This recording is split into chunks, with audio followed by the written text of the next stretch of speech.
Hello, everyone. Happy Mondays. We normally do Ask the Drummer on a Sunday afternoon, but I was at the gig yesterday in Liverpool, and that was a matinee gig, so it was at 2 o'clock in the afternoon, so I couldn't do Ask the Drummer. But today, yes, it's Monday, and it's just about 2 minutes till 2 o'clock here in the UK, which is 2 minutes till 9 o'clock in the evening in Manila. Welcome to all my friends there. I hope some of you are watching us live. It's nearly the end of my birthday month and also my guest's birthday month as well, because he celebrated his birthday 2 weeks ago, I think. So, definitely 2 weeks ago. Welcome to another episode of Ask the Drummer. We were supposed to do this like 2 weeks. My guest for today, when I was doing my script 2 weeks ago, because he was supposed to guest here and Ask the Drummer that time. I didn't really know much about him, to be honest, but I think I was just the only person who didn't know a lot about him, and I found out so many amazing things about him, and I'm really glad that he said yes to guesting on Ask the Drummer, and he's here now. I'm so happy about it. So, my dear friends, please welcome Paul Thomson. Yay! Or Pabs. my online sort of pseudonym. It's Pabs. Although I'm not very online at the moment, so. No, you're not on Facebook. No, I've been years ago, so and I kind of stopped. I kind of deactivated my Instagram in the summer, and I've never gone back. And it's been more significant for my mental health than giving up alcohol, I think. Oh, right, okay. But how are you anyway since Preston Pop? Because that was the last time I saw you. How are you? Yeah, pretty good. That was like the last of four shows in a row that I did with Yummy for. That was on the Sunday. Then we just drove straight back up the road afterwards. I think John, our singer, was keen on hanging out and staying there, but it's like it's an indie pop fest that's been on for 3 days. I don't think anybody's going to be up for partying on the Sunday. So yeah, we did. It was definitely a lot better than Manchester Pop Fest. That was the first time I saw you. But, because there it was so dark. I could hardly see the drummer. It was like... that was kind of DIY to the nth degree. I think we just kind of sort of threw a shared backline in a room and sort of hope for the best. But yeah, that gig was weird. It was like a real struggle, like the entire thing. Everybody just seemed to be like miles away from me. And I think as we went on stage, but it wasn't a stage, it was just like the kind of corner of a room. Yeah. But I asked for a vocal mic, and they're like, "Oh yeah, I'll give you a vocal mic." And then the DJ stopped playing at this point, and everybody was just standing watching us set up like this, which is always weird. And then the sound guy gave me like a vocal mic, and I was like, "Well, can I get a monitor? Because how am I supposed to hear myself?" And he's like, "Oh, we don't have any." So it's like, it was like ultra DIY. So Yeah. I'm still grateful to Manchester Pop Fest, because otherwise, I wouldn't have known about the Yummy Fur. Yeah. That's the first time I've heard of the band. It's such a brilliant name as well. I'm going to ask you about that later on, but I just wanted to say a massive shout out to John McEwen, because he's helped me make sure that this happens. So thank you. Yeah, thank you to John. He's my online representative. Yeah, that's right. But anyway, so welcome to Ask the Drummer, episode 184. It's all about you, Paul Thomson, and that's without a P. Because when I googled Paul Thomson, there's another one who's the Roxy Music drummer, which is Paul Thomson. I had to make sure that I'm googling the right person. Yeah, I've met him before actually. He's a nice guy. Yeah, Franz Ferdinand used to have the same tour manager as Roxy Music, and Becca Travis, and then she would occasionally phone up the wrong Paul Thomson, and then have to pretend that she meant to phone him all the time. Go, how you been getting on? So where are the Thompsons without the P? where? I mean, you're from Glasgow. Are you born and bred in Glasgow? Glasgow, yes. So Thomson, I guess, comes from my dad's side, and they're from like kind of the family's sort of kind of from up north, like sort of Caithness, Wick, Thurso, like sort of John O'Groats, that kind of way. Oh, Sort yeah. of like So it's the just topmost yeah, part of the UK, isn't it? yeah. So they're very Yeah. sort of like kind of stoic Church of Scotland Protestant types. Whereas my mum's side are McGlynn's, and they're all from like Ireland, and my mum was like one of nine, so and they're kind of like the opposite. It's kind of like Yeah. my dad's side don't say much, whereas my mum's side probably say too much. Oh, Yeah, right. So you're somewhere in the middle. somewhere in the So middle. you got, yeah, Right. you're balanced. Yeah, You, you'll just talk enough to yeah. let people know what you're about. Well, are you from a musical family? Not really. No, I mean my granddad on my dad's side played like the fiddle, and he used to busk. He was busking until he was like well into his 80s actually. But and occasionally he'd get like the violin out when we were over visiting on a Sunday, because we grew up in Edinburgh, and my dad got a job through there. So Okay. we would go through to Glasgow most weekends to visit the family, and he would get the violin out after dinner, and everyone would be like, "Oh God!" Like, because and it was quite pitchy, but Oh, I mean, he obviously just loved the opportunity to get it out, and yeah, yeah, I quite enjoyed it. Enjoyed listening to it. yeah. But you didn't get into violin. I mean, how did you get into drumming?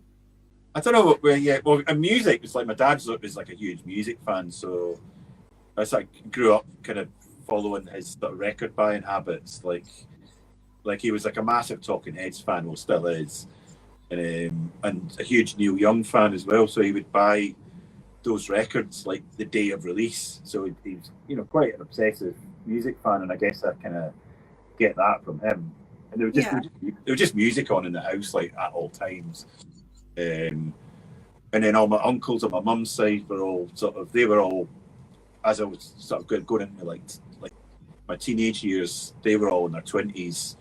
Had very sort of active social lives, and I just kind of got into the music that they were into. Like they were into like the Smiths and the Specials and all right, yeah, the yeah. Pogues and stuff like that. And then meanwhile at school, the people I was started making friends with and getting into music was like, I guess it was like heavy metal was the first sort of stuff I got into, like AC/DC, Iron Maiden, and then it progressively got harder, and I was into like Napalm Death and Carcass and Extreme Noise Yeah. and stuff like that. Was this in like the 80s or 70s, The 80s? 80s, Okay. yeah. I mean, 90s. I was born in '76, so 70, oh, sorry. Yeah. yeah. So I would have, but like sort of end of primary schools when I first started getting really into like metal. Um, Right. Okay. Even before that, it was like I was into music from like kind of like age 5 onwards or something like that. Or probably since I could first remember hearing it. Like, but we used to watch Top of the Pops on a Thursday night, and my parents, sort of 10 minutes to 7, they would buy me and my sister each like an item of confectionery, like a chocolate bar or a sweetie or something Oh, like that. okay. And they would hide it somewhere in the house. You'd have 10 minutes to find it. They'd go, like, oh, you're getting colder or you're getting warmer. And then eventually you'd find it, sit down and watch Top of the Pops and just fill yourself with sugar. So obviously I've got that kind of Pavlovian response to like music. It's like a sugar rush. So, Yeah, yeah, that's right. Well, belated happy birthday, by the way. So, oh, yeah, because you're September as well, isn't it? that's right, September 15th. So. Yeah, yeah. Because when I wrote this script, I actually put advanced happy birthday, but now it's belated happy birthday. Really. Yeah. So you got drawn into the drums. Um, Yeah. I mean, I was initially a bass player. Like the first band I started was with oh, I see. my friend Robert, Robert Fairfield. He was in that band. He was in Idlewild. But Okay. me and Robert went to school together, and or Bob, I guess he's known as now. And then we wanted to like basically form a heavy metal band, but neither of us could play anything. So it's like, but his dad was a guitar player. His dad was like a blues guitarist. Bought my guitar, I got a bass for my Christmas, and the two of us would just try and write songs and like sit with a tape recorder and record things, and so then it eventually sort of expanded into like meeting other people at school or from people that went to other schools. And I guess at this point, we were initially playing kind of trying to play metal, and then kind of Nirvana happened.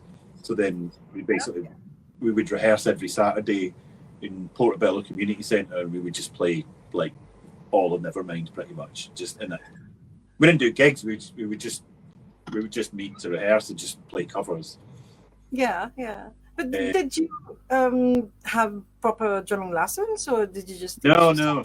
Well, I was still playing bass at this point, and then I joined another band with some guys. Okay.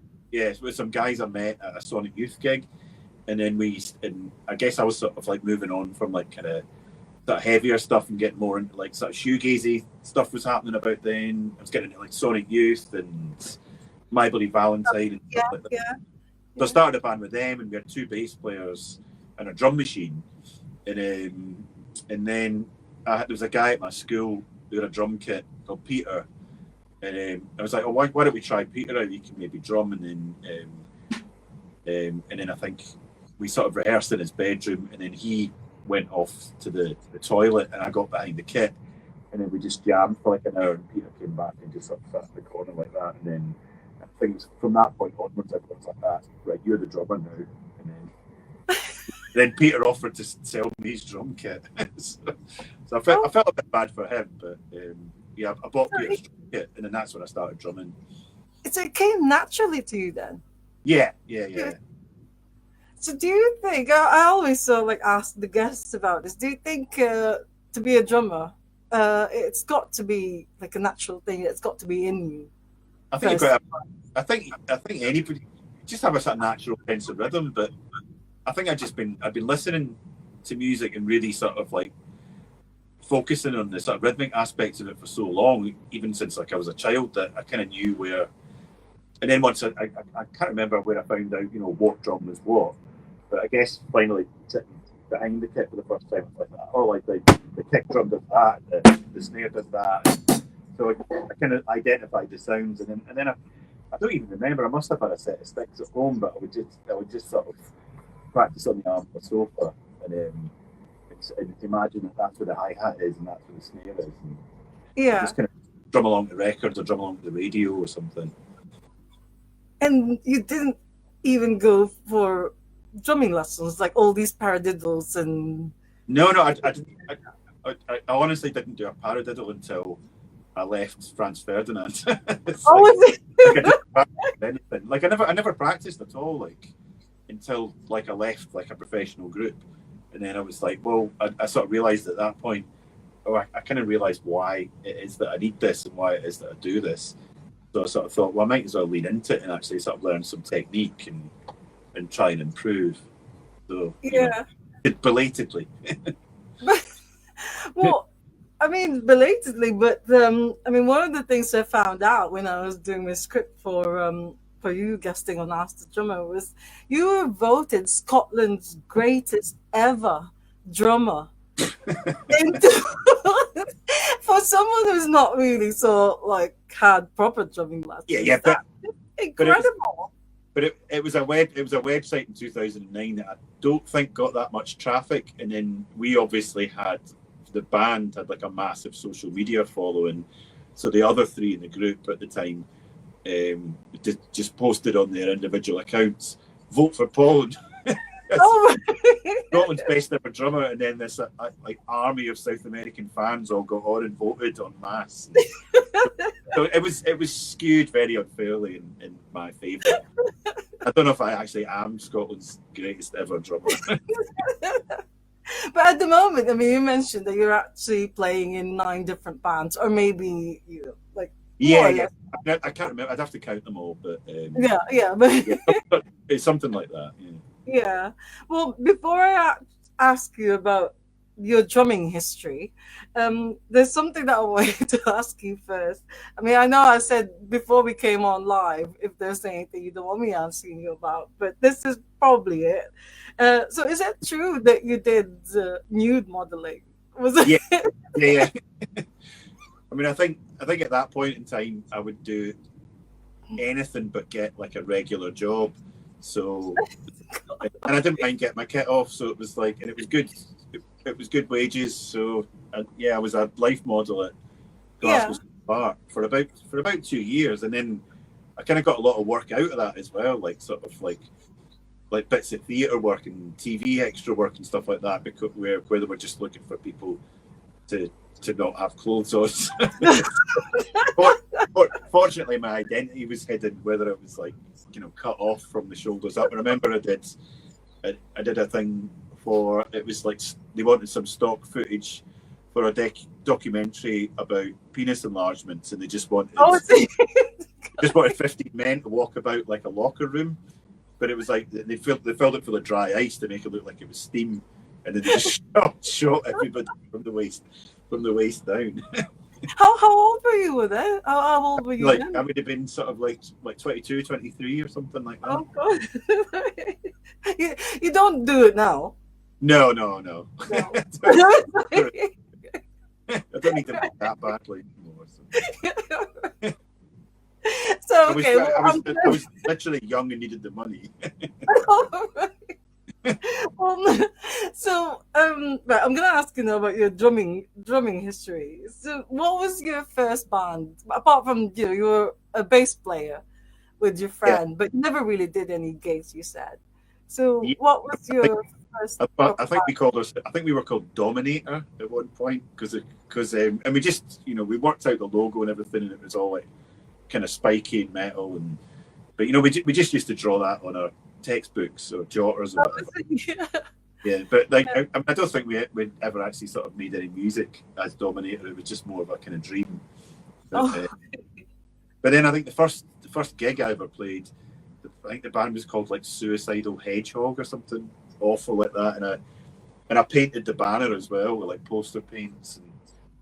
I mean, is it like a play on Sonic Hedgehog or something? I think it was, yeah. We wanted to make it like a bit edgier, like a bit more hardcore, so it became Suicidal Hedgehog. I definitely think Sonic was sort of played a part in that, because my friend Silas that was in the group had a Sega Mega Drive, and we used to play Sonic. Oh right, yeah, because that was massive. Because my daughter was a massive fan of Sonic Hedgehog back then. Yeah. He was really young. So you played drums in Suicidal Hedgehog. I played bass in that group, and then. Oh, you're still playing bass at the time? It wasn't until I joined the second group with the guys that weren't from my school where I started drumming, and I think that we were called Oil Stars. So, and then I think then we kind of started gigging about. As Oil Stars, and like playing actual venues, and this was in Edinburgh, so I grew up in Edinburgh. But we used to go out on a Friday night to this indie club called Evol, which is still going actually. It's a guy called Kieran Malott from Edinburgh who's like a sort of indie promoter. Yeah, he'd have this sort of. Obviously, it's named after the Sonic Youth album, so. But he would put on a lot of bands. I mean, put on some like incredible gigs actually. Like, it was the first time I ever saw like the John Spencer Blues Explosion, or like I can't remember. He put on like Boss Hogg as well, and I think I saw like Drive Like Jehu. I think he was one of like 15 people that saw Drive Like Jehu in Edinburgh, and now everybody raves about that band. So I was quite sort of fortunate to have had that opportunity. But he would put on these like kind of touring bands, and they were always looking for local support. We went to the club every Friday, so he started putting like Oil Stars on as well. Like I think we opened for Low actually on the first time they ever came over to the UK. It was like Low and Mogwai played as well. So that was when I first met Stuart Braithwaite and Dominic and all that. Like. You know, I was in a band at the same time as Mogwai were starting out. So we would play shows together, and then obviously Mogwai kind of blew up. And then the Suicidal Hedgehog so Oil. Sorry, this was Oil. Oil Yeah. Stars. And then at that point, I guess I was sort of following a lot of kind of DIY bands from Glasgow and sort of kind of following that scene from afar, or from Edinburgh. And a lot, they would come through to Edinburgh and play quite a lot. And through mutual friends, I ended up like kind of meeting some of those guys, like meeting John and Lawrence, who was the drummer at the time, and Brian, who plays guitar in Yummy Fur. And then Lawrence, who was the drummer in Yummy Fur, was moving to London and leaving the group.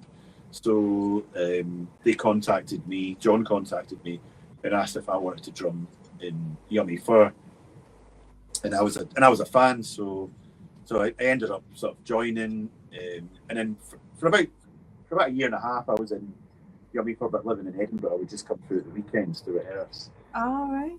So it's been going for a long time. Yeah, that was like, that would have been like kind of 96 or something like that. So yeah. So I moved to Glasgow in 98. Yeah, but I found out because the Oil Stars didn't release any material, did they? No. We just did like a tape. Yeah, well, I found out that before the Yummy Fur, there are other bands like Pro Forma and. Pro Forma was after Yummy Fur.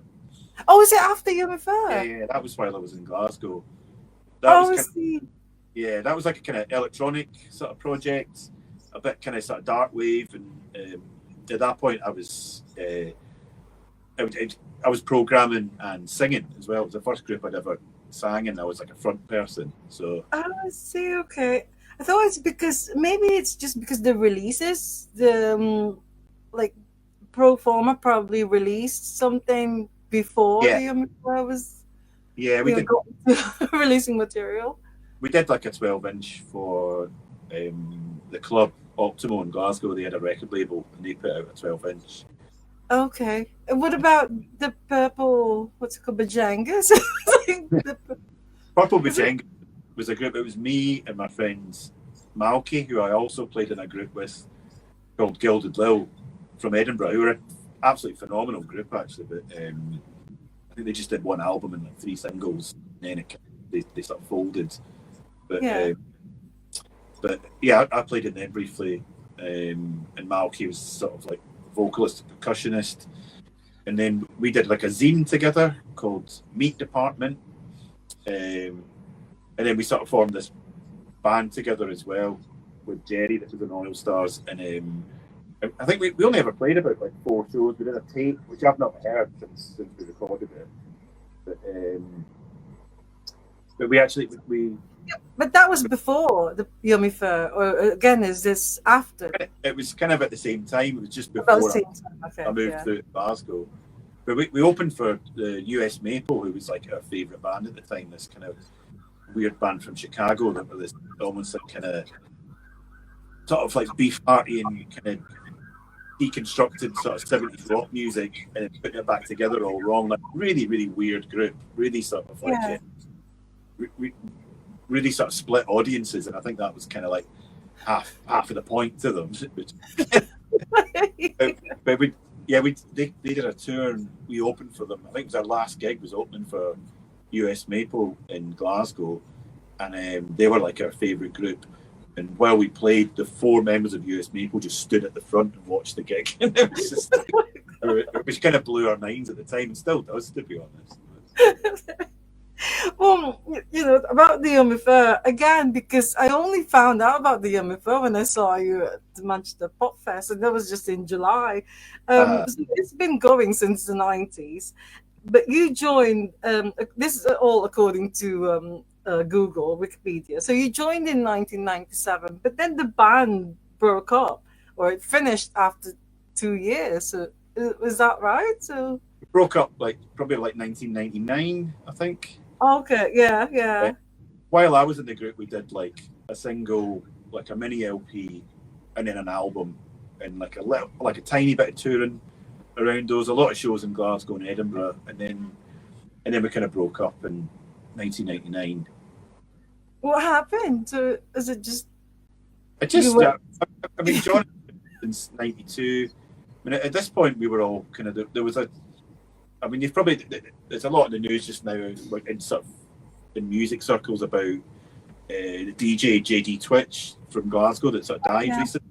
Yeah, So he's had this club called Optimo that started in the late 90s in Glasgow, and it was almost like a sort of bridge between people that went to like clubs and like electronic music and people that were in bands, because they wouldn't just play exclusively dance music. They would kind of play like a bit of everything, and just with this sort of innate talent for just like picking a completely random record and making it work within a mix, and just reading a room right, and it was like kind of like a quite sort of revelatory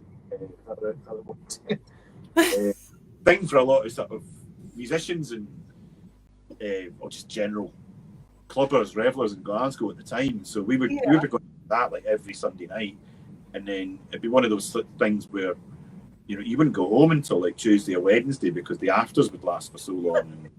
And it was but I think so that period was sort of like early 90s through to like sort of 2002.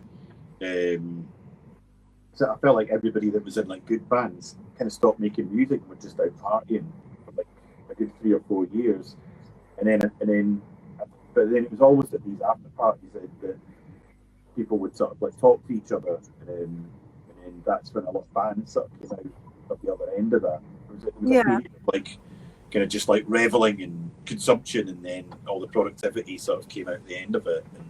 And so it was like a huge influence on like so many people in Glasgow in sort of music and dance and art scenes as well. Yeah, and so Alex from Franz Ferdinand, he was in the Yummy Fur. He was in Yummy Fur before you disbanded, or before it. Well, I knew him from sort of like mid-90s. He was putting on bands at a venue called the 13th Note. So he sort of kind of famously put on Mogwai's first gig, and then I think he actually put on my band Oil Stars. Right. And then he was in a band called the Blisters, and the Blisters got signed to like a label because there was all these bands going on in Glasgow. It was like a good scene, which kind of drew me to Glasgow in the first place. And the Blisters got signed, and it was just like, oh, they're going up in the world, and then.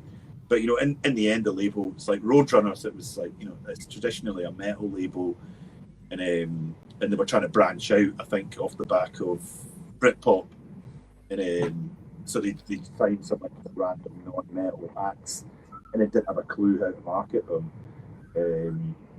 But at the time, I ended up filling in for their drummer for a recording session in London. So we went down to like this sort of kind of fancy studio, and they had like a string arranger that the label had laid on and stuff like that. And so this was the 90s when like labels could afford to just like throw money at acts, and so that was kind of my first taste of it. And I always kind of like looked up to Alex. He seemed to he had a very sort of clear idea of what he wanted to do in each of the groups that he's been in, sort of, and just very sort of like tunnel vision about that. And he was also like dressed really well. He was a handsome guy, so I was always kind of drawn to him. And then he was just friends with John, and Yummy Fur. He sort of drove us a couple of times as a favour, and then he ended up joining Yummy Fur on bass because we sort of sacked our bass player. Before a gig, and then he learned all the bass lines in 15 minutes. Wow! They ended up joining for like a year or something like that. Yeah.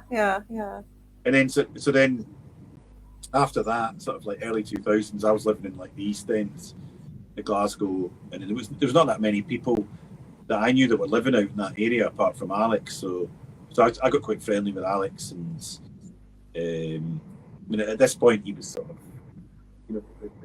the deal with Roadrunner and the Blisters later became a chameleon, and they got dropped by the label, and they sort of like carried on for a little bit, and then the band sort of just fell apart. And I think at this point he was sort of thinking he had a job and managed to get like a mortgage on a flat in the East End. It was just sort of thinking, well, I'll just focus on this now and then. But I guess at this point everybody was out partying with Optimal, and like meeting other people like Nick transferred to that, who moved over from Germany because somebody had told him that Glasgow was like where it was happening. Yeah. Which it was then. And then we all met at a party and then decided to sort of start playing music together, and then sort of Franz Ferdinand kind of came out of that, and then that just sort of blew up very, very quickly. No, because I didn't really. I was telling you this before we came on live that I really didn't have a clue that you were the drummer in Franz Ferdinand. It was like 20 years you were in Franz Ferdinand. Nearly 20 years. I mean, it's quite refreshing when somebody sort of asks do something or wants to talk to me, because I just assume that people that I don't know only ever want to talk to me because I used to be in Franz Ferdinand. Oh, really? I get a lot of that, you know. Yeah. And because I mean, obviously you can tell that I'm not a massive Franz Ferdinand fan. I mean, but then I was telling you that not yet. Not yet, yeah. But then I was saying this to you earlier that there was a time that you couldn't get out of Take Me Out. It was so massive. Yeah. It was like you hear it all the time. So yeah, still do. I mean, it's still I mean, people just never, and I never got tired of it as well, which is weird. No. People would ask me all the time, "Do you ever get sick of playing that song?" It's like, no, it's a brilliant song, and it was just playing it in front of audiences. It just the place would just every time the place would just like blow up, you know. So yeah, you never get tired. So is that your drum riff, or is that you who wrote that drum? I don't know. I really don't know what's the technical. Even now, I don't know the technical term for it. So drummers, do they write their own drum bits? Write their own parts, I guess. Yeah. So is that your drum? Yeah, that's me drumming on it. Because I think sometimes, you know, when the songwriter or say the singer, when they go and meet the band members, he's already got something in mind and he knows what he wants. Like even all the different instruments. But they have trouble articulating it. You make it go boom boom boom boom boom boom. All this stuff. Yeah. So that was you. Yeah. Yeah. I remember because right. I know that you're not in Franz Ferdinand anymore, and the drummer that they've got at the moment, she's amazing, isn't she? It's just she's brilliant. Yeah, you should do a podcast with her. She's I only found out about it as well when I googled it. I searched for it on YouTube. So they played at the recent Glastonbury festival. That's right. Yeah. Yeah, with Peter Capaldi as well. Yeah, apparently so. Have you not seen it? I saw it. Yeah. Yeah. Can I just ask? I hope you don't mind me asking. Do you miss that? Do I miss it? I mean, I guess like, I mean, I had like a good 19 years of moments like that, and I just sort of like kind of COVID happened, and then I was like, well, I guess I don't really have to go back to this. Because you know, it just sort of felt like kind of time stopped at that point. I mean, obviously everybody went through it, but I had a sort of big kind of existential kind of crisis during that time, as a lot of people did. But you know, I've still done all this mad shit, and I guess what I do miss is just I've always having this activity, but then ultimately that's what made me want to stop doing it, because it was too much. Because it was just the touring was just like endless, and it just felt like it completely negated every other aspect of my life. And so I mean, I kind of enjoy my life much more now. You know, like I don't drink or anything like that, and I look after myself, and you know, I've got focus, and you know, I enjoy things. Right. Okay, we're back, and I'm really sorry to. First of all, I'm sorry, Paul, that That's we've got fine. that glitch again. And I'm sorry You to need all you need a people watching sponsor us. ads. It's like when the first time it happened, people were saying to me that it's like Max Headroom. I don't know if you remember Max Headroom. It's Oh like yeah, that. But anyways, we were talking about Franz Ferdinand, and that all the touring and everything, it just got too much for you, so you yeah, had to finish it and stuff. But another thing that I actually discovered when I was doing my script is you sang in German. oh yeah. Do you speak German? Or? 9. No. Not really. I think, yeah, Nick, who was in the group at the time, grew up in Munich, so it was sort of very much involved in there was a bit of a scene going on there. He was previously in a band called Kino from Munich, but yeah, I guess at that point I was really into like kind of like German new waves, like Neue Deutsche Welle, Yeah, yeah. DPF and stuff like that, and sort of kind of fetishized that kind of Einstürzen and Neubau, that kind of thing. But it basically at that point it was like the label always wanted like multiple B-sides. So we were in a studio in Hamburg at the time, and we had like an alternative version of Tell Tonight that was recorded when we recorded Yeah, the yeah. album. And it was just like, let's just put a vocal on this. And it's like, well, I'll do it. I'll do it in German. And I couldn't speak German, so Nick had to write all the words, translate it all, and then write all the words down phonetically. So I just sang it off a bit of paper, just basically singing like all these phonetics. Oh. I've no idea if it sounded anything like German, but apparently a lot of German speakers have said it just sounds very, very weird. But It's so weird. But did you do that live? never played it live. No, no. Okay. Because probably you need the sheets of reading it and singing it Yeah, phonetically. I find it hard to remember lyrics in English for mine's like a second language. Yeah. Well, you traveled all over the world when you were in France. Pardon. Did you do the Philippines? Did you go to the Philippines? Never did the Philippines. No, just kind of like sort of went to like Southeast Asia like a few times, but yeah, never happened in the Philippines for some reason. We just Oh, did like yeah. some, like Malaysia, Indonesia, and obviously some other parts of Asia like Japan. We went to Japan. loads of times. Been China once, and like Hong Kong a bunch of times as well. Yeah. Uh, do you have like a favorite country to play in? I mean, yeah, I mean, there was lots of places we got to go to that. I would have never had the opportunity to go to those places where it not been with a touring band. Like, Yeah. so obviously, like, I always loved playing Japan, Brazil as well. There was always kind of pretty crazy audiences there. And Yeah. Yeah. Argentina as well. So always. I mean, Franz Ferdinand are still. They're always going back to South America just because we made a lot of connections there the first time we went there. Well, I mean, the first time we went to South America, we opened for U2, so that probably kind of helped. Oh So, wow. yeah, we were playing to like 75,000 people. And it was just Oh wow.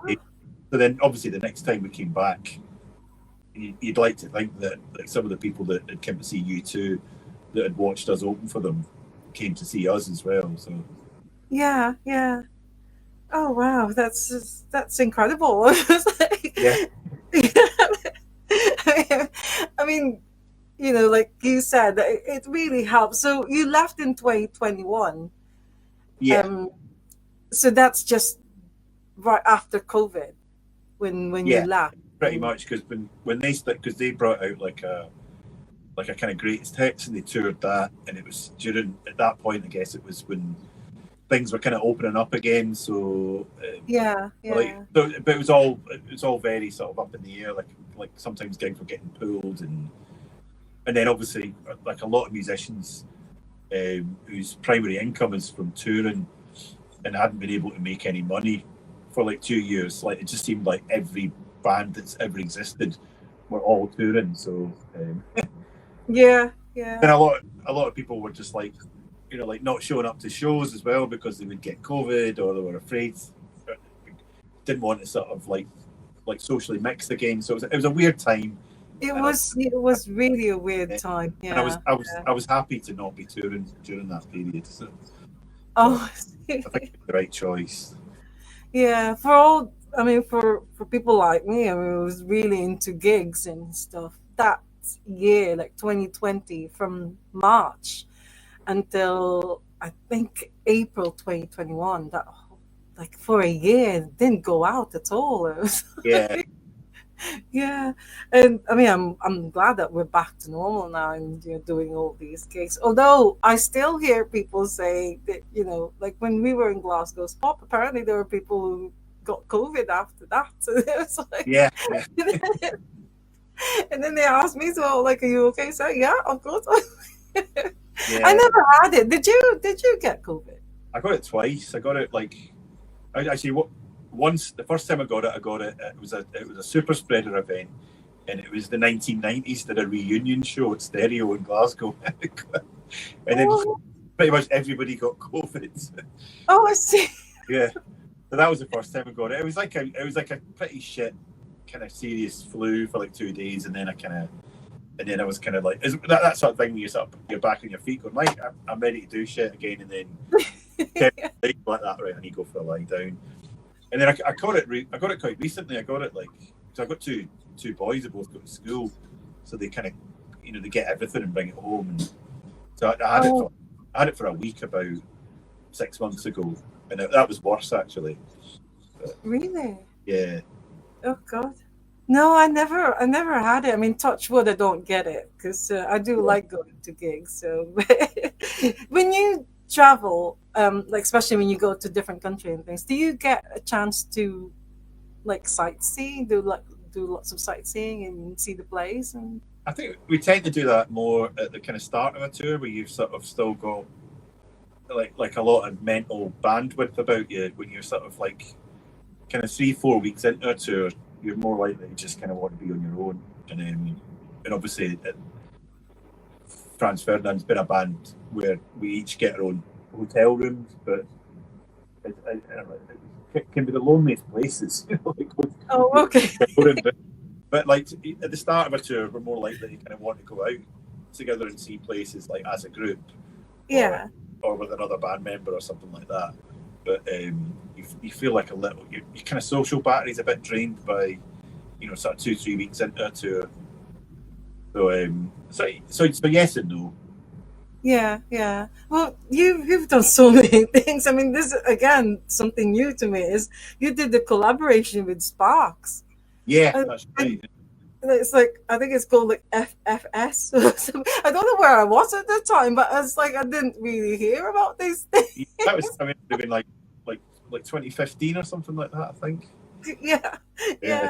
And it was like a disco kind of thing, the music that you made. Yeah, and I guess we sort of honed in on that sort of period of their career where they were working with kind of Giorgio Moroder and stuff like Number One in Heaven.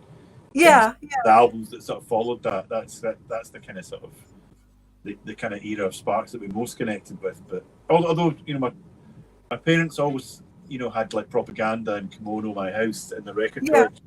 Yeah. They always stood out a mile because the covers were so incredible. It didn't really look like anything else, and then you put it on, and be like, "What the fuck is this? Why is he?" But then I totally loved it. How did that come about? How did the collaboration? So like, well, how did it happen? After the first record came out, and I guess like we were like everywhere in all music papers and the radio and stuff like that. And Alex had to write a piece for the NME about like a record that had influenced him, and I think he chose Propaganda, and then Ron and Russell from Sparks obviously got back to them, and we were in LA and they wanted to meet us, and we were like that. Yeah, of course we'll meet Sparks. We're like huge fans, and we went for a coffee with them, and then they came down to the show later on and said like, we've written you a song if you ever wanted to like record this, then you can have it. And it was called Piss Off. And and we loved the song, and it was we all had iPods at that point, and just like constantly listening to it on the iPod, and just like kind of mine was a little bit blown because it's just like it sparked it was like an amazing song. We want us to record it, and just having this like spark song that like nobody else had ever heard. It was just like yours and yours alone.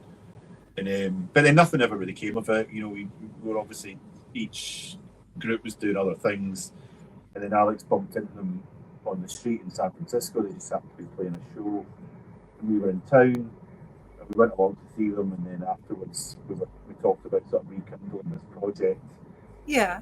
We went back to the UK, and then we just started sending songs back and forth via email. And then Nick had a studio in London at the time, so we were able to sort of like record parts there. And the project probably wouldn't have happened if we'd tried to do it like right together in the same room. But just with it being a remote project, it just sort of steamrolled into like them writing a couple of songs for us, like being like 18 songs. And then we're like, well, this is an album. We're like, what do we want to do with this? And then we decided to just sort of start like a super called it. Super group, yeah. Do you get starstruck? I mean, were you a fan? Are you a fan of Sparks? Yeah, but they were very easy to talk to when I met them, and then I sort of like kind of sort of related to them more in a sort of like the level of us each being musician. Yeah. So, and then working with each other as well. So, but it was a really fun recording process. We recorded it in London with them.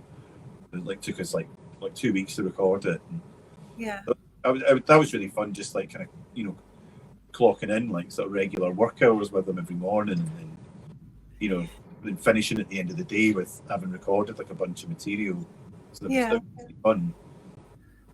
Wow.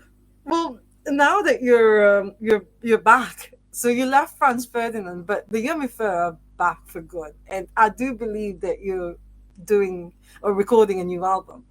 Yeah, we recorded an album like a couple of weeks ago, and it's getting mixed this week. It'll be our first in 27 years. I mean, we've been playing on and off since like 2009, just doing like we did like a compilation of all the old stuff, because it was quite hard to find that stuff because they were all just like kind of DIY releases, like 5 inches, and a lot of those were just like still sitting languishing under the bed of the person that happened to want to put that record out. And so it was just basically get those songs online, and Rock Action did a compilation, and then we did a few false starts, like maybe talking about writing, recording, and releasing like a new Yummy project. But it didn't really happen until now, and we recorded everything in a week. It was very quick, and it's. I mean, I think we sound better than we've ever done. Just because I play quite consistently now in a lot of different groups, so I think it sort of brings like a new energy to it. And Jordan had a fairly sort of kind of hairy couple of years, just like, and he's stuck on his personal life, and now he didn't have anywhere to live for a year, so now he's kind of settled, and he's writing again, and he's writing a lot, and it's all it's good stuff as well. It's like the best stuff he's written as far as I'm concerned. So it's exciting to do that, and it'll be exciting to get it there as well, and maybe sort of like reach some people that have never heard the group before, because I think we're very different now to what we were back then. Yeah, because I've read that it's actually you got back together for a gig in New York. I think it's just to promote something, and then is that right? And then you decided to just why don't we continue and just do some more? Yeah, we got asked to reform for like various shows. I think we did one in Glasgow, we did one in London, and then a friend of ours in the States, in New York, said they would book a tour for us if we came over. So we were like, yeah, okay. And, during that time, it was sort of between Franz records, so I was free, and we went over and sort of played a bunch of shows both coasts, just kind of like borrowing gear, and but yeah, I mean, that was fun. It was, yeah. I mean, and then we just enjoyed it, and people kind of kept asking us to play. So more of a social pursuit than anything. Like, Yeah. I do enjoy making music with John and Brian. You know. So. Yeah. No, it's brilliant. I mean, it's everything is new to me, so Yeah. I can't really say much about it. But I've also discovered that you did a collaboration with an African band. What's it called? Orchestra? Is it Orchestra Holy Rhythm? Oh yeah, yeah.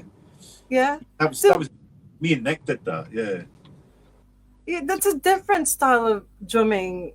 Again, because for someone who's not really, who's not really done like proper drumming lessons, you're doing all sorts of drumming styles. So is it Yeah. just something that naturally sort of like came to you, or you had to research about it or do some things, or just? I mean, I'm just listening to stuff constantly, and if I hear like a sort of different style of music or like a rhythm that I'm not used to, then I'll immediately like. Usually, Yeah. if something like perplexes me or confuses me, then it makes me want to know more. So I kind of get drawn in, and something like polyrhythmo is obviously, as the name would suggest, there's a lot of polyrhythms going on there. It's more than just like straight up 4/4 disco, which is kind of what I was playing at the time. But I mean, that came about because somebody interviewed me in France, and I was asking what I just happened to ask what I was listening to, and I said, "Oh, there's all this stuff that's been reissued recently by this band from Benin who released like put hundreds of releases in West Africa, and now it's getting reissued, and the rest of the world getting to hear it." And then she got in touch with me afterwards and said, because they maybe she'd put them on or something like that because they were starting to play in Europe. And at this point, a lot of the group were in their 60s. So it's like they're all from like Benin in West Africa, and it's like a big group. Yeah. So it's the first time like touring, and I think she ended up managing them as well. And then she said, "Would you be up for doing like a sort of like a kind of collaborative project, like maybe doing a show with them?" So I asked the rest of the group if they wanted to do it, and it was kind of like in a sort of period between tours, and I think during those periods it's quite important to just have some headspace, I think, and just step away. But I really wanted to do this, and Nick was interested as well. So we did like one recording session with them in Paris, and played a show with them in Marseille, and it was great. It was like, there was a few of their songs that I really liked that I wanted to play, so we specifically played those songs live.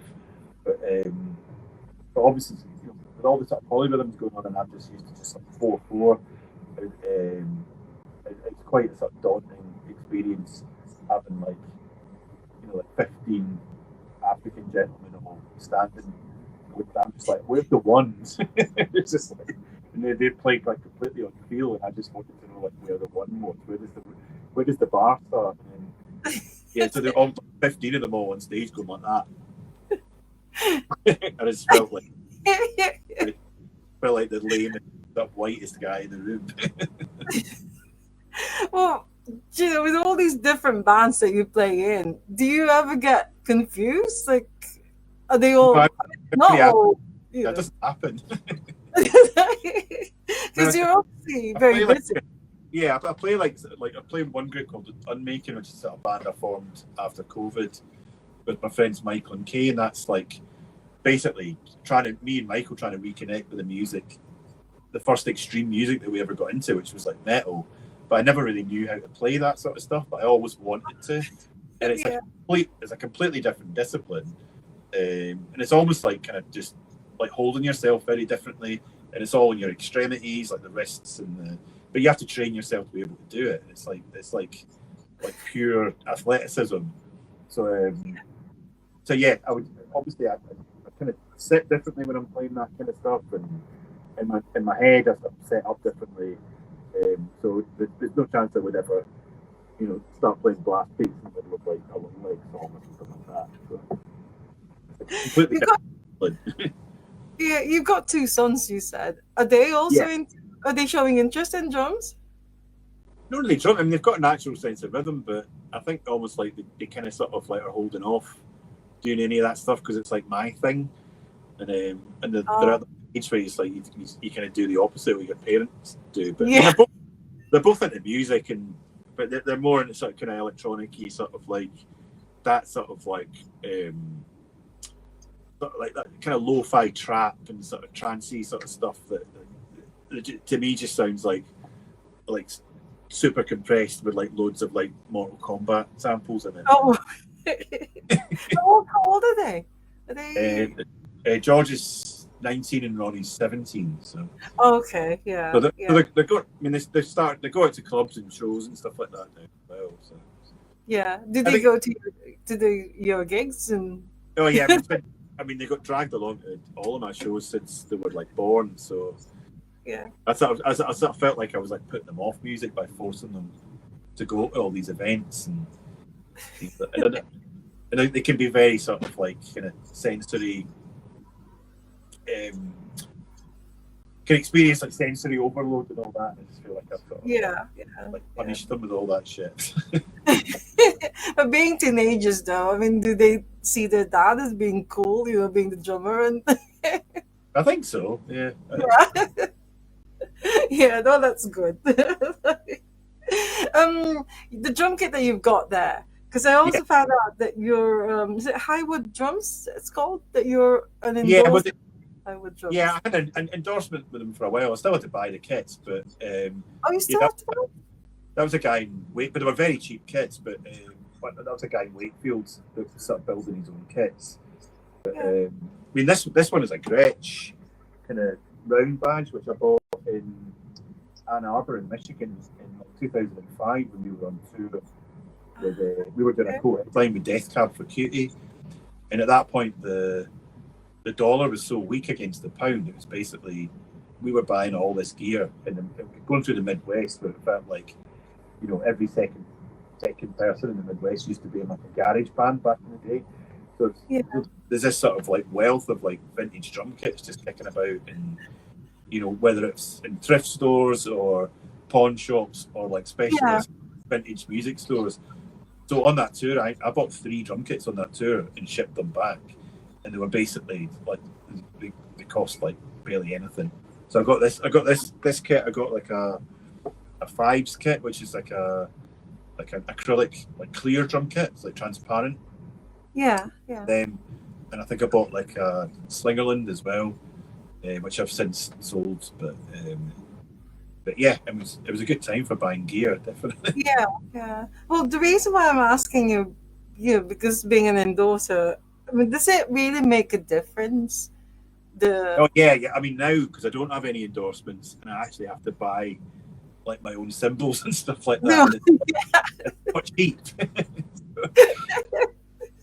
But I mean, because I sort of fell into drumming as well. Like I was never like an enthusiast. I didn't really know what I was playing, or I wasn't particularly picky about what I was playing.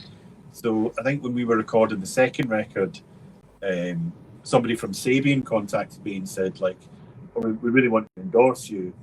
And like literally they sent me like a set of hi-hats.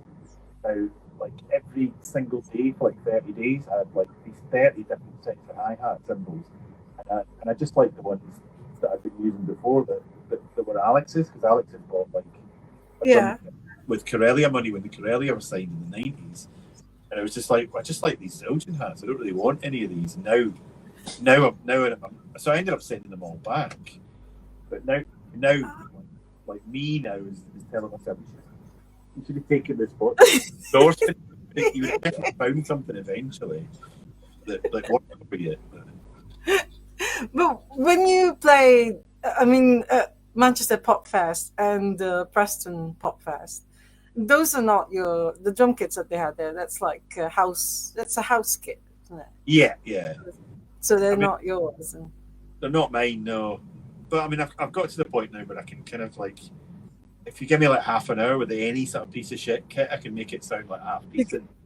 But the whole time with Franz Ferdinand, I didn't really get the opportunity to do that because I had a drum tech, and then the time that he would have spent doing that, we would have been off doing some sort of promo or something like that, which I fucking hated.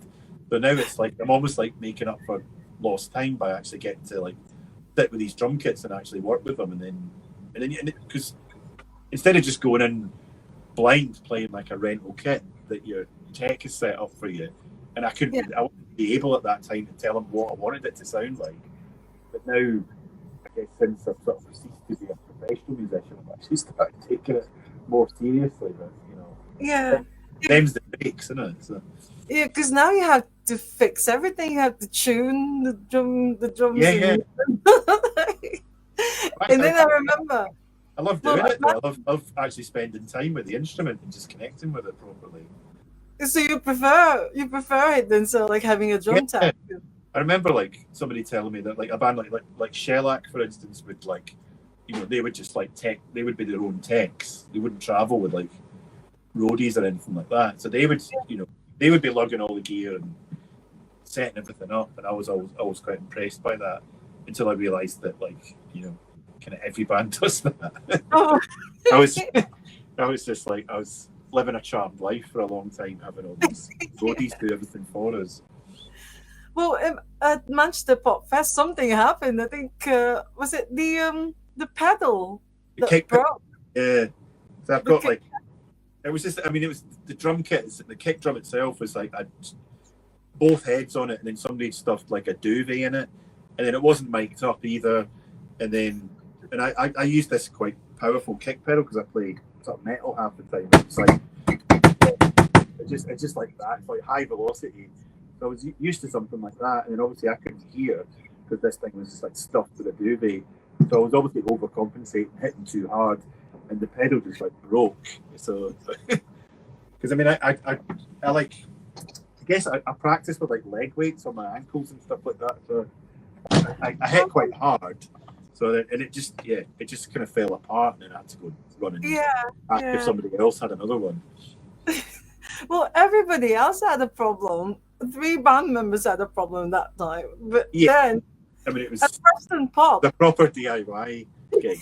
It was Brian, because Brian didn't have a problem. No, not the Pop Fest. The whole show was just like a struggle bus from start to finish. I couldn't hear anything, and it was bizarre. Fortunately, I could hear myself singing because I had earplugs in, because I play with earplugs all the time. But yeah. Well, otherwise, God knows what it would have sounded like. But we got through it basically. Yeah. But how would you compare that with touring with Franz Ferdinand? Because Franz Ferdinand must have been like a really big, with so many crew and people looking after you and things.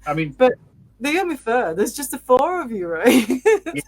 Just the 4 of us, and it's just like we have to sort of book our own travel and accommodation and book like the vans and stuff like that, and it was generally I do a lot of that, so it's just like I feel like, but I don't mind doing that. I feel like I'm sort of some would say I'm paying the price for having led this sort of charmed existence for 19 years.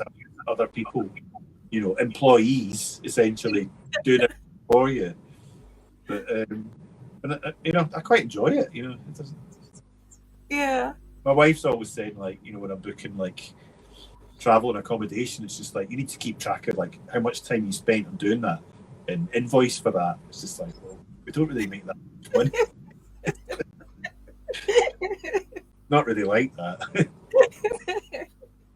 Well, any planned gigs or any other the Yummy Fur gigs coming before the end of the year? Yeah, we're playing London at New River Studios on the 31st of October. On Halloween, we're playing with a band called 100 Flowers from LA, who previously were a sort of punk band called the Urinals or the Urinals, depending on where you come from. But the Urinals are very sort of like kind of minimal, super minimal punk band, and then they sort of like became 100 Flowers, who were a bit more, for want of a better phrase, like post-punk, and a bit more kind of band than just this sort of kind of minimal sort of Teutonic punk band. But it's the first time they've played in the UK, so we're playing with them, and then on like 2 days later we're playing in Nottingham for the JT Soar Festival. Oh, okay. Yeah. which is like a sort of venue stroke recording studio in Nottingham, kind of like a DIY space, and they have a festival every autumn. And I played there last year with Longleg, and it's always a really good lineup. Bit like a pop fest, but like a lot of the kind of similar bands, but then it's like a bit weirder as well. Yeah, probably more my kind of thing than a straight up pop fest. Like I'm not like a big sort of Django D86 kind of guy. Indie pop kind of. So yeah, like... but I mean, the sort of JT Soar thing there's enough of the kind of like weird sort of improv shit that to sort of like God is my co-pilot and play, you know, like Monochrome set as well. So they get some like, you know, sort of big, like last year Swell Maps played as well. Wow. Yeah. Well, you mentioned Longleg because Longleg's got Jane McEwen, who's John McEwen's like sister. So does he go to your gigs when? Yeah. So I'm playing because Longleg are releasing their first single, which I drummed on. It's a split, that's coming out in sort of mid-October, in a couple of weeks actually. But it's a split single with a band called Unmarry Me, which is John and Chris that used to be in Huggy Bear. So it's their sort of like debut release, and then we're doing a bunch of shows with them. So we're playing on, I think it's the 16th of October, we're playing in Glasgow. And then on the 25th, we're playing Moth Club with Unmarry Me as well. Oh, I see. So you've got a few more sort of like gigs planned before the end of the year. And then I'm bringing out a tape with Unmaking, which is this sort of kind of death doom grindcore band that I'm in with my friends Michael and Kay. And then we only did one show this year. We played at Supernormal Festival in South Oxfordshire, which is an amazing festival. I've never experienced anything like that. It's camped at it as well. I haven't camped at music festivals since like 94 or something like that. But it was worth it. I met a lot of people there that I hadn't seen for years. Like a lot of people that used to go to like ATP and stuff like that. It's definitely sort of pulling in that kind of audience. So there's a lot of kind of noise, experimental stuff, and then the kind of music from the kind of outer fringes of like dance music, the kind of weirder shit. And we played that. It's only our sixth gig. We went down really well. Yeah. So we're bringing out this tape, and then we were doing like maybe like a small tour in December as well. So, but like nothing confirmed yet. Yeah. How would you describe or sort of like which genre would the Yummy First music fall into? Because I mean, when I saw you at Manchester Pop Fest and heard your music for the first time, it was just so different. There's something about it. I was like, oh my god! It's like, what is this? Because it's not punk. It's pop. It's like songs, but I guess it's quite. I mean, I guess what typifies the Yummy First songs is generally not angular, but like the guitars are pretty sort of spiky and can. I just call it rock music, you know. Because it's not indie. I mean, it's not like your regular indie pop music. It's not that at all. Indie pop has associations of like, you know, like the jangly. Jangly, yeah. It's not all jangly. It's quite. I'd say it's quite aggressive music, and potentially sort of quite annoying to like, you know, people that aren't sort of thing. But you know, I quite like playing annoying music. No, it's just really different. I was so like kept thinking about it. I was like, oh my god, that is so good. And then when I went to Glasgow's Pop, and then I saw, because of course I had to Google the Yummy Fur. And where did the name come from, by the way? It's named after a comic by a Canadian comic artist called Chester Brown. He's from is he from Toronto or Montreal? I can't remember. Like kind of like a underground comics artist, and he had a comic called The Yummy Fur, and coincidentally that happened to be like an Australian group called Yummy Fur as well in the 90s. That I think Michael Stipe like sort of professed. Are you? Michael Stipe? Yeah, he said that he liked this band Yummy for in Australian band Yummy for, and then we started getting a lot of attention off the back of that. Was he? But right, we're not that Yummy first. But obviously, themselves after the as well. Yeah, well, Annie Spandex from Long Leg. I mean, she's the one who told me that you also play drums. Because when I was telling you about telling her about the Yummy Fur, I was like, oh my god, this band, from Glasgow, the Yummy Fur. And then I found out, of course, that John McEwen is brother of Jamie. And and I was telling Jay McEwen how brilliant John McEwen is. It was like, I believe they're very competitive. So it's like, oh, don't tell her that. We bet. But, but yeah, I am really, I really like the Yomifer, and hopefully I'll get to see the band again someday soon. Yeah. Hopefully better than the last two times you saw us, which were real struggles. But well, before, I know we've been talking for quite a while now. I just wanted to ask you that you're also a radio DJ, right? Well, I've got a show on a sort of community radio station in Glasgow. Do you still do? You still do that? Yeah, I do it like maybe every couple of months. It's called Clyde Built Radio. It's at ClydeBuiltRadio.com, and it goes out on the weekends. But I also Long Leg have a show on that as well, which again is bi-monthly. Unmaking of a show on it called Metal Up the Barras. We play like sort of metal and hardcore, and that's on bi-monthly. But it's mainly just.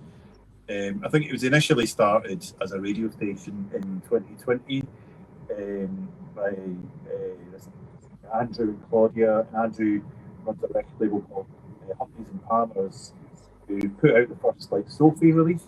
Sophie's kind of hyperpop artist. Okay, yeah. That sadly died a few years ago. But so he had a sort of a career as a sort of DJ and had this label, and then his next project was to start this radio station with the idea of sort of taking dance DJs that happen to be passing through Glasgow, getting to do like an hour mix, and then COVID happened. They launched the station, COVID happened, but then they had to sort of change their remit slightly, and instead they sort of pulled in just anybody that wants to do a show that's that's part of the sort of local music community or otherwise. And so during COVID, it was a lot of people just. It was almost quite sort of diaristic in its approach. Like people would just be like making mixes on GarageBand or Ableton, and just pulling in like voice memos and field recordings and stuff like that. So it sort of became something other than what it was initially supposed to be. I think, anyways, from what I can gather. But yeah. But basically, it's the studio now is in the Barras Market, which is like a sort of big. Oh, okay. It was a big market next to the Barrowlands Ballroom, which is a sort of quite famous sort of music venue in Glasgow. But they have a market every Saturday and Sunday, and the studio occupies a unit in the market. So it's fun to go and do the show, and then the market's happening. So you do it live. It's not pre-recorded. Most of it's live, yeah. So when do you do the next one? Next one, I think I did my last one maybe 2 weeks ago. So I don't know, because it all seems to be sort of coordinated on Instagram, and I'm not on Instagram anymore. No. So I've missed all my shows because they've obviously told me while I've been taking a break from my Instagram account, but now it's the account is deactivated, so they wouldn't be able to find my profile anyway. But now they've started emailing me or phoning me, so at least when I have a show now and I can prepare for it. Yeah. So this, you're not going back to Instagram and Facebook and all these social media things. No, there's a lot of people that I speak to that are still on it say, "Oh, I have to do it for work." I know a lot of tattoo artists that use it as their main sort of platform for getting clients and stuff, or people use it to sort of push their music or something. So I kind of told myself, I'll kind of come off it because I don't really have anything to promote at the moment, and I might change my mind when I've actually got like some releases out, which all seem to be, which all are all going to sort of drop around at the same time probably.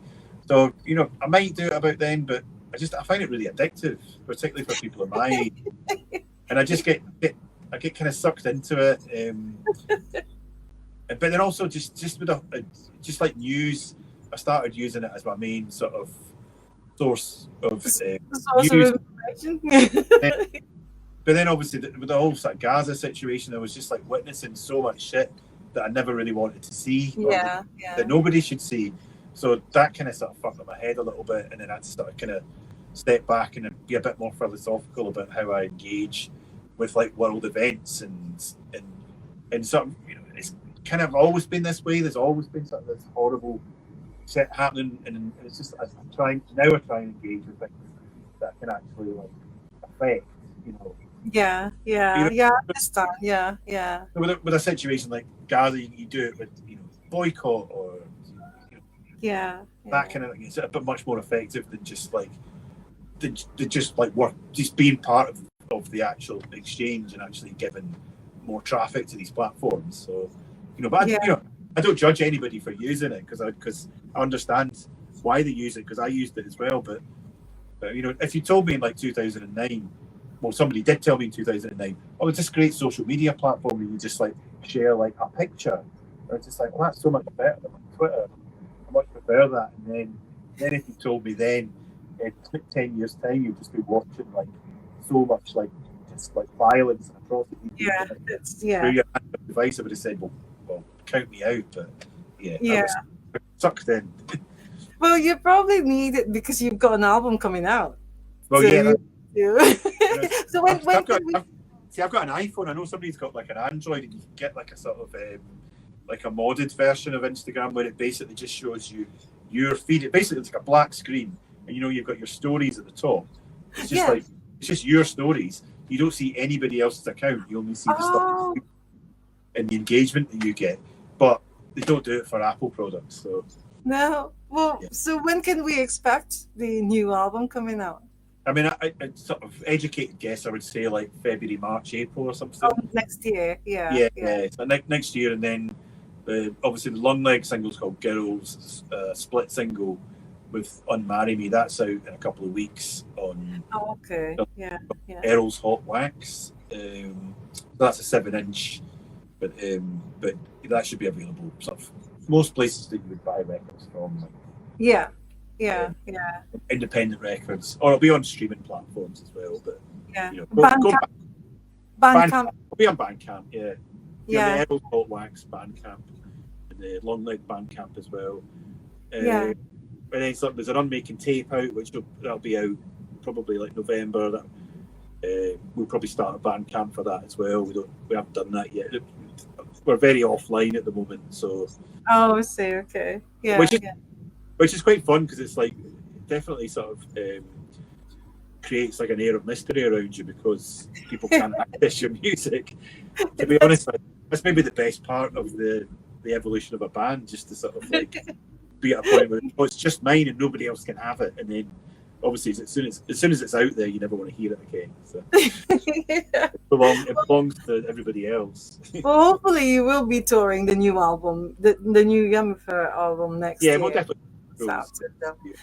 Well, before I let you go, I've got 4 more questions, the quick ones that I always ask the guests. The first one is, I saw you twirling, not when you were playing, but when you were just sort of like preparing in the, so do you incorporate that sometimes in your sort of like even though, I guess when your hands become more dexterous, when you start playing more, you just start really start to do like that. With the other hand, it's just my fingers don't move that way. But I do it all the time. It's just for something to do with my hands. In the fact but I've never incorporated it. It's not like I'm not like like Tommy Lee or something like that. Some kind of like you've got to be a showman when you look at the back. So it's a bit of, you've got to bring a bit of performance, I think. Well, at least I know that you do twirl. Well, yeah, you just have to capture you before you start playing. So when you're like waiting for your set to start, and I'll see you twirl. Yeah. What about drumming heroes? Drumming heroes. I wrote them down because I sensed that you could probably ask me that. Yeah. And then it's like that sort of thing when somebody asks you what's your favourite band, and you're like, oh, I can't remember. But I always like John French from Captain Beefheart, Man in the Magic Band. That was I think I first heard like Trout Mass Replica, which is seen as this sort of like outsider music, but it was essentially like, you know, Captain Beefheart started off as this kind of R&B artist, essentially trying to make like an Ornette Coleman record and kind of getting it wrong, and just the process of how that record was made kind of sort of blew my mind, where he was just like basically sort of like mash things out on a piano keyboard, and John French, the drummer, would have a tape recorder and record it all, and then it would be his job to teach all the other musicians all their parts, and then there was no really sort of like, he had to sort of formulate a way of actually how they could all play this music collectively, because like one bar would be in 7, one bar would be in 5, if you could even call them bars, and then so he had to sort of formulate his own system, and he still managed to make it kind of swing while he was doing that, which is a feat in itself. So it just his natural feel and flair and swing is just kind of just what drives that music. So I mean, John French, and you know, so like kind of like I've been getting a lot like jazz drummers as well. There's a guy called Tony Williams, who was in a sort of like fusion group called oh god, I've forgotten, but it was basically the group sort of, when sort of jazz musicians started bringing in sort of rock influences. Yeah. It was like one guitar player and a guy playing Hammond, and essentially it was free jazz, but really, really fucking loud, like a rock band. And jazz drumming is very different from rock. Yeah. I've never really started going down there, but obviously I kind of watch a lot of it on like YouTube and stuff like that. But I mean, I've kind of always been into sort of jazz since I was sort of first kind of exposed to it, which I just kind of exposed myself to it because I didn't really know anybody liked it. Have you played in a jazz band or? Never, no. No, I mean, is that something that you would like to do? I'd like to do that. Yeah, just the way the as a form of expression, it's so completely different to like more sort of formalized forms of music that I've actively played in the past. Yeah, and just the sort of free, kind of expressive sort of aspect of it. You kind of understand where it comes from as well when you sort of like read a bit more about the history and. You know, obviously the sort of like African American experience in sort of like post-war America or pre-war America as well, sort of post-slavery America, you know, essentially. So and it's it's almost exists in tandem with abstract expressionist painting or something like that. Yeah. Well, John Coughlin from Status Quo, he's now doing like the Status Quo reimagined, so it's become like a jazz. Oh, okay, yeah. Jazz set, and John Coughlin is the one like doing the drum parts in that band. Yeah. You think it's something like a Franz Ferdinand reimagined, but becoming maybe becoming fair reimagined and having like a jazz kind of thing. I mean, as a form of music, such a broad church as well. I mean, I guess when people think jazz, I think a lot of people would think sort of like kind of smooth and easy, and I like the fucking mad shit. The stuff. I mean, probably initially I started getting it just to sort of piss off my parents, but like. Right. Well, next question is: what about disasters? Have you ever had any drumming disasters in all those years that you've been playing drums? I mean, well, I've had like injuries, I suppose. Like, kind of I think I've like sort of thought I'd broken like a finger once and had to go to hospital, and but it's the sort of thing where you're on stage and you sort of injure yourself, and you can injure yourself quite seriously, but you're there for one reason, so you just basically play through the pain barrier.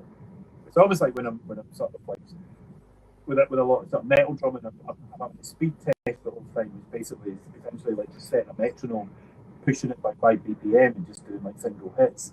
And it's like any sort of like workout where you're sort of tearing the muscle and letting it repair, and then in order to hack your body, you know. So, but it's quite hard to do it in your own time.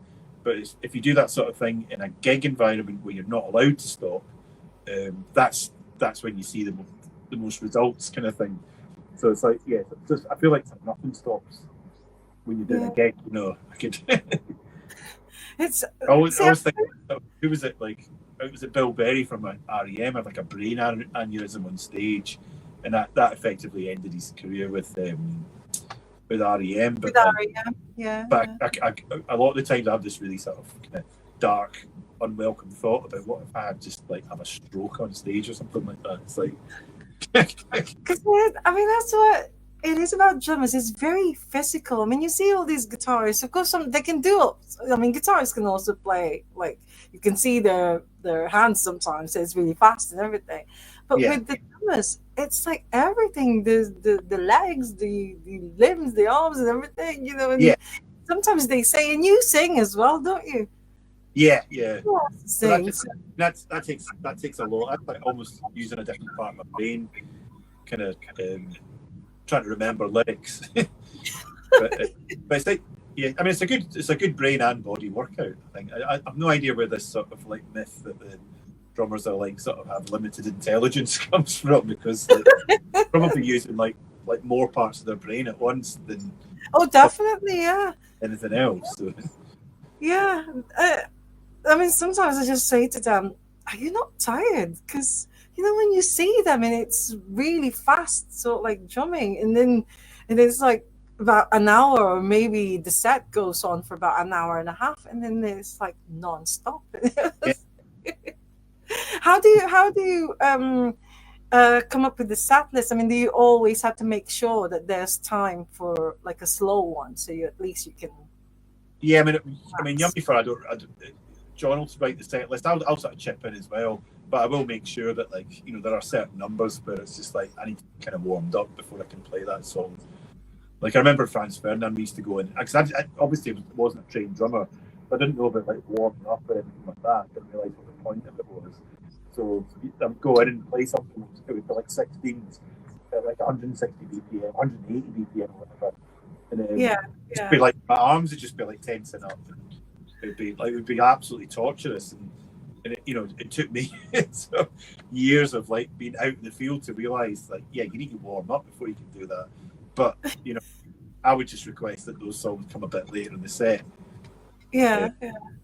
And I mean, all that sort of like hard work and everything, and then now, because you don't have a drum tech now, so you have to, if you're using your own kit.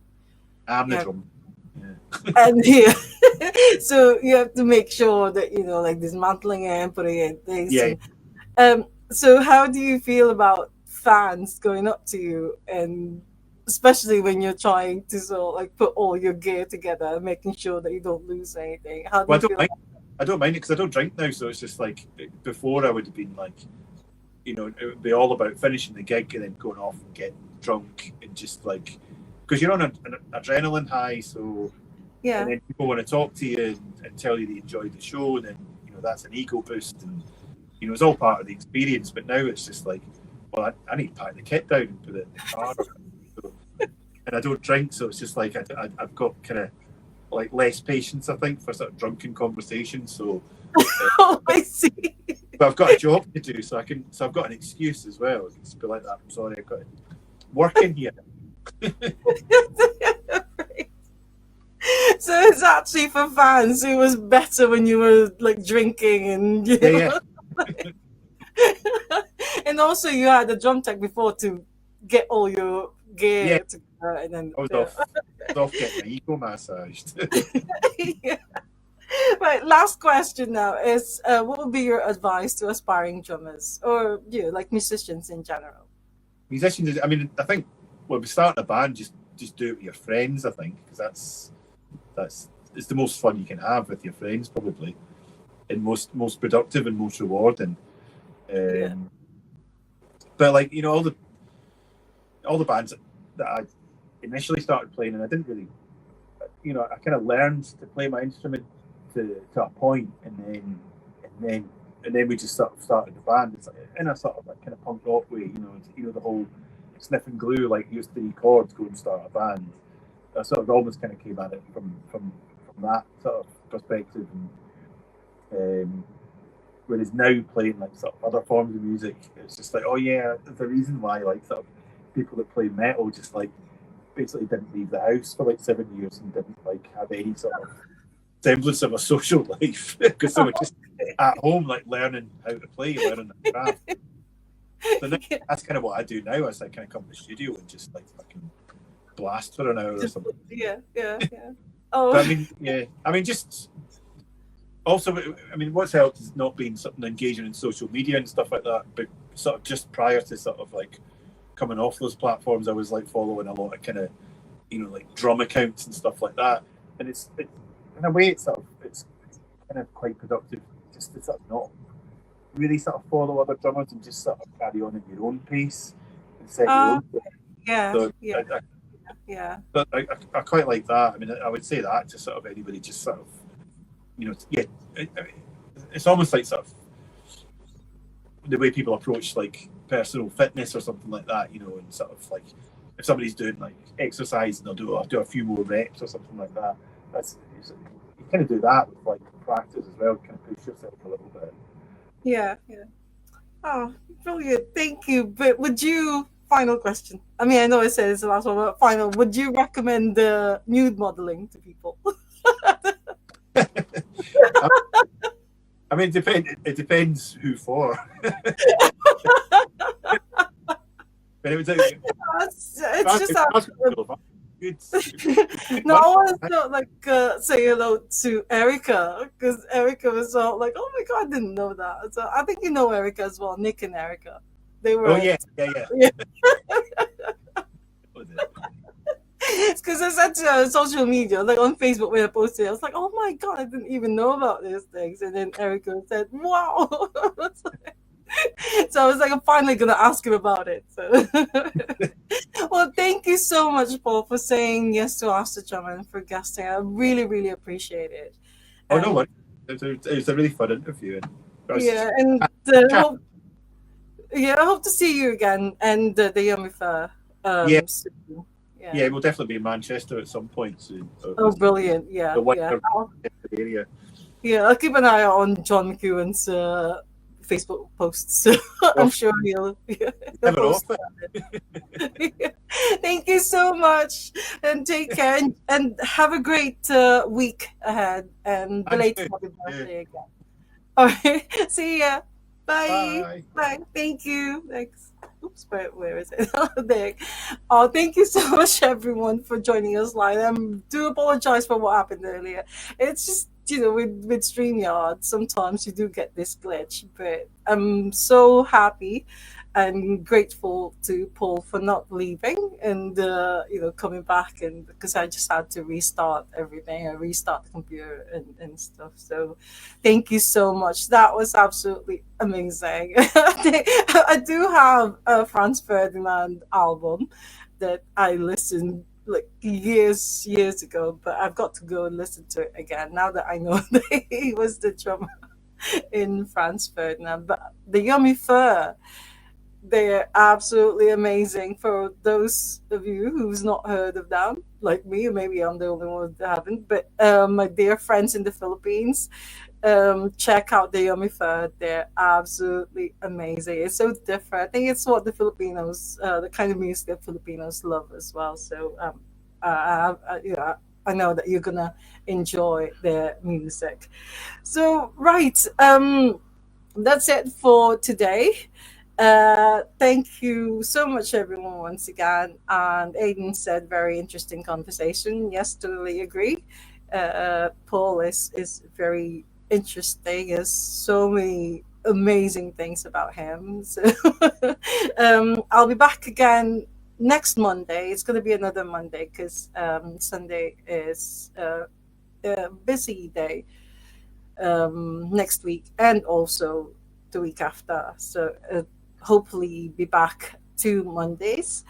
And before I leave you, I just wanted to say there's an incredible news that I saw this morning about Shaq. They're doing a winter tour.